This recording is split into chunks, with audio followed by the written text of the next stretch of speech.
Alien Covenant is the final movie in our retrospective series that we are looking at when it comes to the Alien franchise. Now, this is the newest and latest one that is directed by Ridley Scott again, where we come back, and this is 10 years after Prometheus. So the crew of the Covenant are going and get a distress call from the Prometheus, and they go looking for Elizabeth Shaw. So we're going to talk about it. So let me know in the comments below, what did you guys think of Alien Covenant? Did you love it? Did you hate it? Smash down in that comment section below. Smash that like button for me and click subscribe as well. And hey, let's get into this retrospective review of Alien Covenant.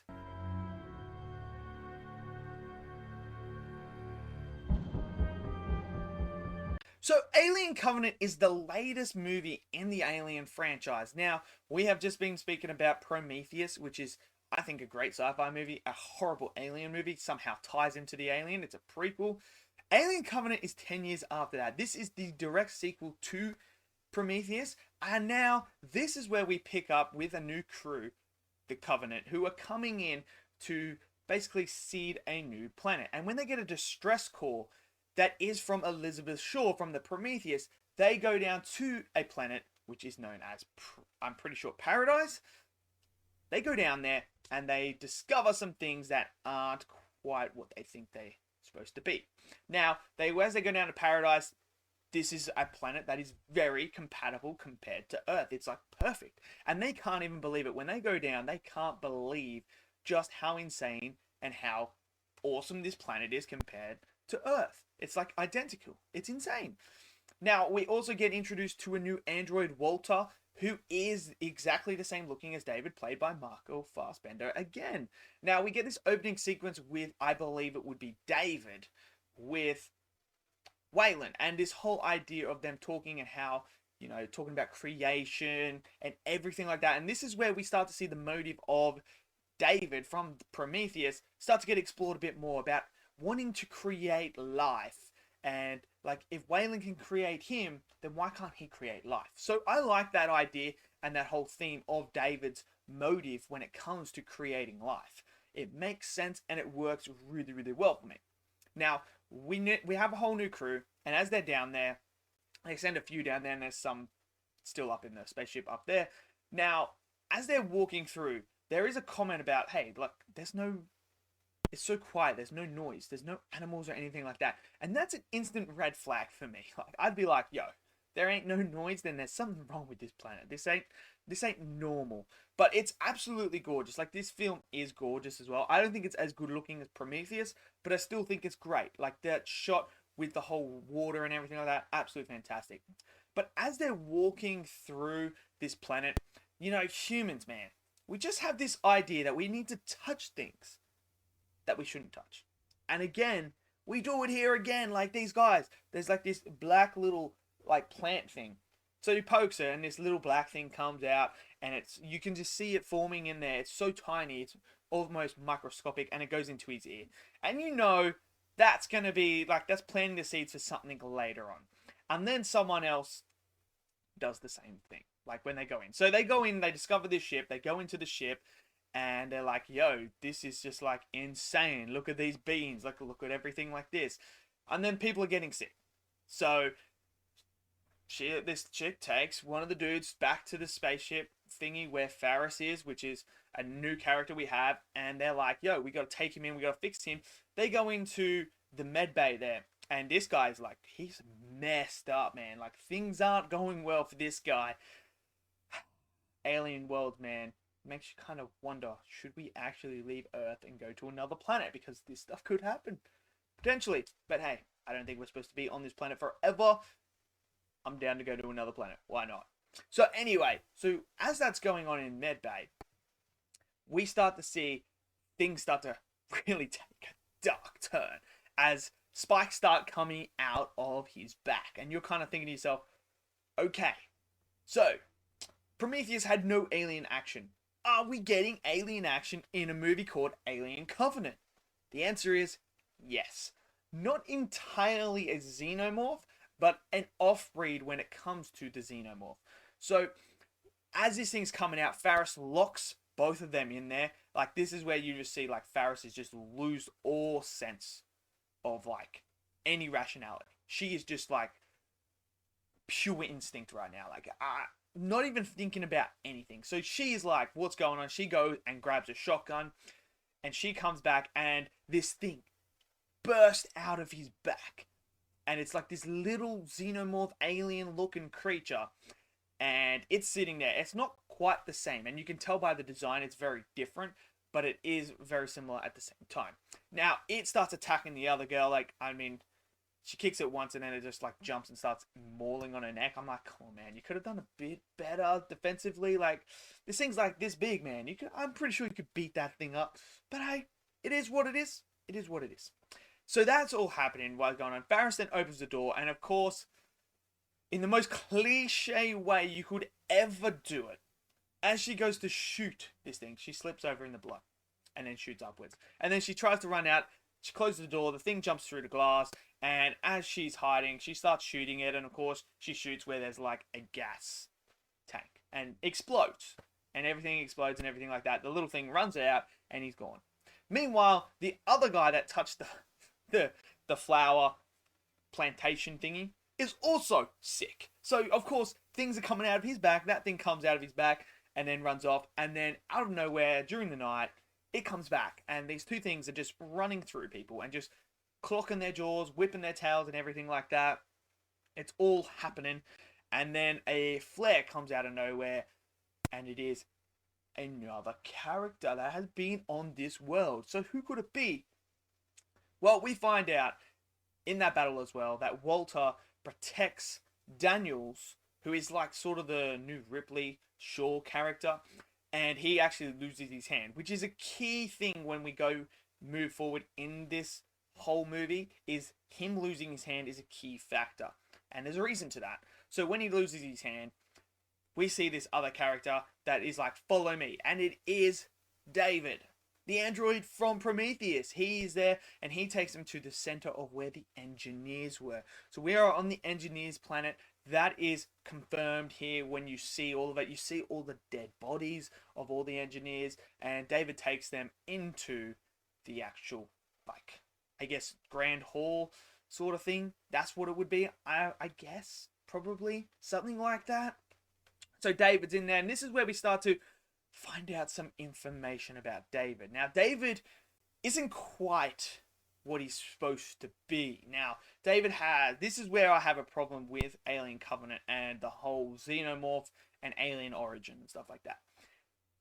The way that I interpret this film is David has either two things. One, he's either created the xenomorph himself, and we see him doing experiments and everything like that, creating face huggers, creating the xenomorphs, trying to perfect it.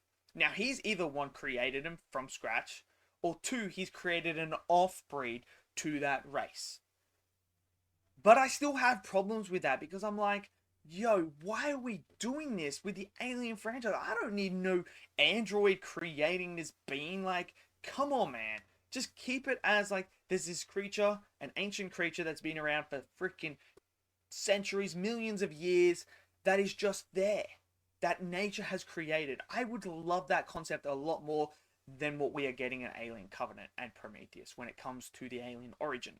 So we find out that David actually, has created facehuggers, and when the captain goes down there, he gets hit by a facehugger. And this is no later than the actual scene before that, when the chick is at the water. This scene is absolutely horrific. I mean, it's horrific. She's at the water cleaning herself off, and then you hear, and she turns, and you see those creatures from earlier standing upright like a human being. It's standing there. It doesn't look like a xenomorph. It's like pale white with like a blue tinge to it, and it opens up and latches onto her, and it just starts eating her. So the captain comes in, and he sees it while David is trying to talk with it and communicate with it. Because remember, David created these things. So he feels like he's the mother. He feels like these creatures are his own children. So when he's trying to communicate and the captain goes, hey, you need to move out of the way, and then starts shooting it, David gets really pissed. And that's why he takes him down to the eggs, so that he can then create his own xenomorph. That's what David's ultimate goal is. Now, we do find out in here as well that David actually dropped the black ooze on Paradise. Now, this is another issue I have with this film. I thought the concept and idea that they left with the question of why were the engineers coming to kill humanity? Like, why did they do that? That to me was one of the most interesting questions that was posed in Prometheus. Especially at the end, I was intrigued to find out the reasoning why. They scrap all that. They just drop the black ooze and kill all the engineers without us even finding out anything like that. I'm not a big fan of that. I really isn't. And like that's one of the reasons why I don't like Alien 3 is because they did the same thing with Aliens. Everything that was established in Aliens, they just got rid of within the first, you know, scene. They just killed everyone except one person. It's like, come on, man. You just undid the whole movie. Like, what is the point of Prometheus? Like, what is the point of it? That question at the end is the most important question that I am intrigued about, and you just dismiss that like that. That's why I say it's a good sci-fi movie, a horrible alien movie, because they just had to tie it into the Alien franchise, and this is the result of it. So I have issues with that, with him just dropping it and just killing everyone and basically destroying the whole ecosystem of paradise. So it's like uninhabitable now because that black ooze is everywhere. It's not done right. So this is where we see the captain and then the xenomorph pops out of him. So that's all happening. The xenomorph is now a thing and they are now figuring out, yo, David isn't what he is meant to be. Walter and David have a fight, and now this is another issue I have with Alien Covenant. So Walter is an upgraded version of the androids. Like, so he has self-healing abilities, which again we never saw in the original Alien movies, but you know, again, this is the continuity era, like the whole aesthetic look of everything and the ideas that don't match. That's just a product of the time. It is what it is. It's a nitpick. It's something that I find a little bit annoying that happens. So anyway, he can basically heal himself. Like, he gets stabbed by David and he's able to heal himself. So here comes an issue for me. When they're having the fight, one, Walter should beat David easily because he's advanced, he's higher up, and he's a better fight. Two, when David actually beats Walter, yes, David does beat Walter. You don't know until the end, but you kind of do because the demeanor of Walter changes when he's talking to Daniels and everything else. Like, you can just tell it's not him because of the personality of the two characters are completely different. Now, when he does, this is the problem with this twist, is one, David has completely different hair to Walter. That is one. Two, David has a big scar along there. Now, Walter can heal himself. So why would Daniels need to help him heal himself with stitches and stuff like that if he can self-heal? Why doesn't Daniels pick that up? That to me is a major issue. Why doesn't Daniels pick up the demeanor of David compared to Walter? Like, it's not hard to pick. And two, how, like, the only other explanation is somehow when they're fighting, Walter is like turned off, I guess, and David somehow is able to transfer his consciousness into Walter's body and swap them around. Because remember, he's also got when Daniel stabs David here as well, so he's also got a hole there. Now, I'm pretty sure Daniels is a bit more smarter than she's perceived in this movie and can actually pick up on those things. So for me, that is an issue I have. I think that twist is absolutely predictable and dumb as hell because it doesn't work, because there's just so many things that you kind of scratch in your head and like, yo, I mean, come on, man. How do you not know all that? So anyway, that's just me when it comes to that. So they come out, the xenomorph's coming to get him, and they're fighting on top of things. There's this cool action sequence. They kill the xenomorph, and then they get back up on the ship, and then, yeah, so there's actually another xenomorph on the ship. So we find out that the actual guy who got the acid in there somehow got a xenomorph in him, which doesn't make sense. I don't know how that happened unless during that time when they're on the ship, somehow, some way, David was able to implant him with the xenomorph. I don't know. But then there's this shower scene where two people are making love, and then the alien just kills both of them in the shower.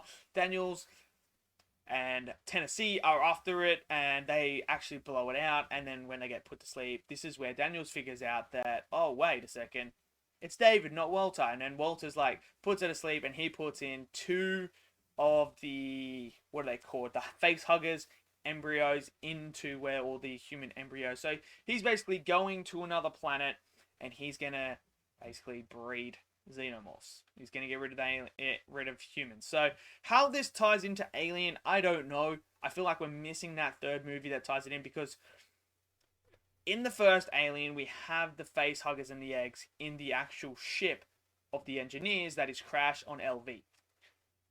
We are not on that ship anymore. So I don't know how this ties into it or anything like that. I just feel like Ridley Scott just was like, hey, F this, man. I'm just going to create my own sort of lineage of Alien movies as well. It is what it is. I'm not the biggest fan of Alien Covenant. It's got some cool kills, some cool horror elements, but I do have a lot of issues with this movie.